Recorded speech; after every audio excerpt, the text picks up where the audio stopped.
नमस्कार। एक बड़ी प्यारी पौराणिक कथा है। हुआ यूँ कि एक महान मूर्तिकार था। अब वो मूर्ति कला के साथ साथ योग विद्या में भी माहिर था और उसकी जो रुचि थी वह धार्मिक अनुष्ठानों में भी बहुत होने के कारण वह एक सज्जन व्यक्ति भी था।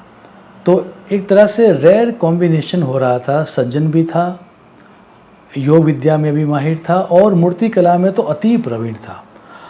वो इतनी अच्छी बनाता था कि कभी-कभार लोगों को ये संदेह हो जाता कि यह मूर्ति है या फिर कोई जीवंत व्यक्ति है। हुआ यूँ कि उसका एक मित्र था जो कि बहुत बड़ा भविष्यवेत्ता था। एक दफ़े दोनों मिलते हैं और भविष्यवेत्ता उसके हाथ का और उसकी कुंडली का अभ्यास करने के बाद ये कहते हैं कि आज से 7 दिन बाद, 1 सप्ताह के बाद तेरी मृत्यु हो जाएगी। अब भले ही वो सज्जन था, भले ही योग विद्या में माहिर था, लेकिन मृत्यु तो किसको पसंद है। तो अब मृत्यु को कैसे टाला जाए उसके बारे में वह चिंतन करना स्टार्ट करता है और अचानक उसको एक आइडिया आता है।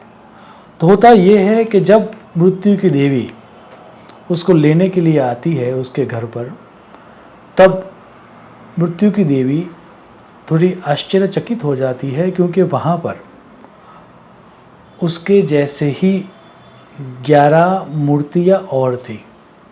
तो जब मृत्यु देवी ने रूम में प्रवेश किया उसको दिखा कि 12 लोग हैं। अब क्योंकि वो योग विद्या में माहिर था तो उसने अपनी सांस को भी रोक लिया।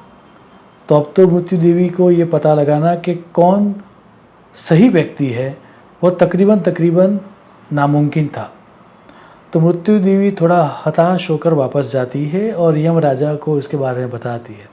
यम राजा को हंसी आ जाती है और यम राजा ये कहते हैं कि अच्छा कोई बात नहीं, ईश्वर कभी 12 लोगों को साथ में नहीं बनाता, वो मूर्तिकार है, उसने मूर्तियाँ गढ़ी होगी। अब तो एक काम कर, मैं तुझे एक मंत्र देता हूँ, यह जाके नीचे तू बोल दे तो तुझे समझ में आ जाएगा कि कौन सी मूर्ति सही मूर्तिकार है। वो मंत्र सुनने के बाद मृत्यु की देवी को संदेह होता है कि क्या इतने से काम हो जाएगा, लेकिन क्योंकि धर्मराजा ने कहा था उसको ना कौन बोले। सो मृत्यु देवी वापस पृथ्वी पर आती है, उस रूम में प्रवेश करती है और सभी मूर्तियों के सामने खड़ी हो जाती है। एक एक करके सभी मूर्तियों को देखती है और फिर मृत्यु देवी ये बोलती है कि बाकी सब तो ठीक है, लेकिन एक गलती है। अब जैसे ही मृत्यु देवी ये कहती है कि एक गलती है, वह मूर्तिकार अपने संस्कार के अनुसार अचानक आगे आके बोलता है बताओ कौन सी गलती है, और वो पकड़ में आ जाता है और मृत्यु देवी उसके प्राण हर के चली जाती है।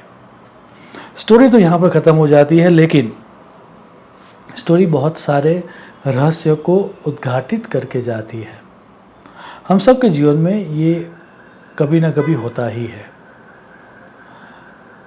हमें जब कोई हमारी गलतियों के बारे में बताता है, हम ये सहन ही नहीं कर सकते। याद हमें ये रखना है कि जो गलतियाँ दिखाई जाती है वह एक फीडबैक है, और शास्त्र तो उससे भी आगे जाके बात करता है कि आदमी का अहंकार जितना बड़ा होगा उतना ही वह अपनी गलतियों के बारे में सुनना पसंद नहीं करेगा।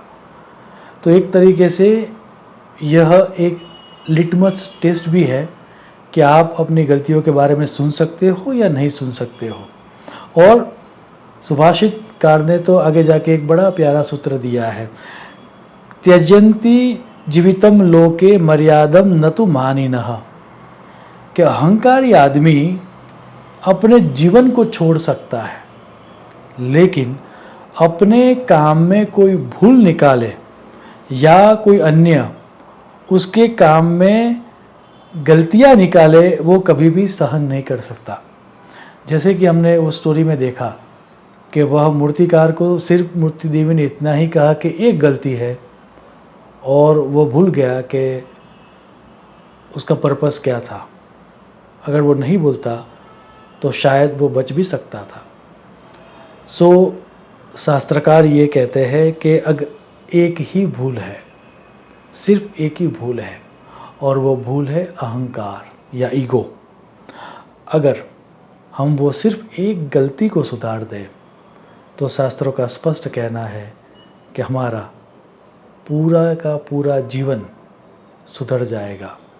सो आने वाले समय में हम सिर्फ यह एक गलती, दैट मीन्स ईगो से अपने जीवन को ऑपरेट न करें और ईगो को साइड में रख के जीवन जीने का लुत्फ़ उठाए, ऐसी ईश्वर को प्रार्थना करके मैं मेरी वाणी को विराम दूंगा। शुभम भवतु। प्रणाम।